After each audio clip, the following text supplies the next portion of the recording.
সকলকে জানাই আমার তরফ থেকে হ্যাপি হোলি। সো গাইজ, হোলির দিন সকালবেলায় ভাই আমি বাবা বেরিয়ে গেছিলাম একটু মার্কেটে আরও কিছু রং কেনার জন্য।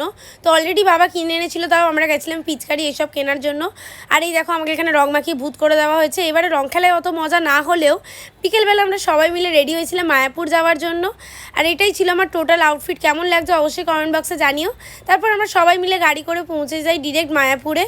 আর মায়াপুরে এদিন কিন্তু প্রচুর ভিড় ছিল, মেন মন্দিরে তো আমরা ঢুকতেই পারিনি এত ভিড়ের জন্য।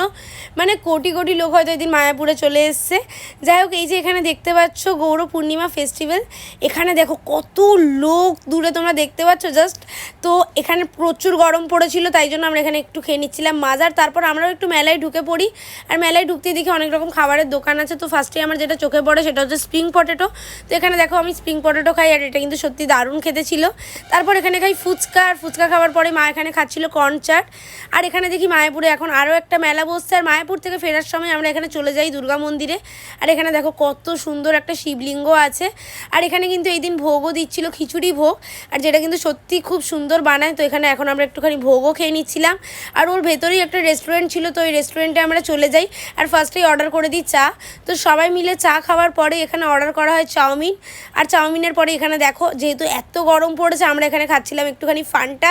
আর এখানে আমার যেটা সবথেকে বেশি ভালো লেগেছে সেটা হচ্ছে এই ধোসাটা। আমার কিন্তু সত্যি খুব দারুণ লেগেছে খেতে। তো আমরা তো হোলি এইভাবেই কাটলাম। তোমাদের হোলি কেমন কাটলো অবশ্যই কমেন্ট বক্সে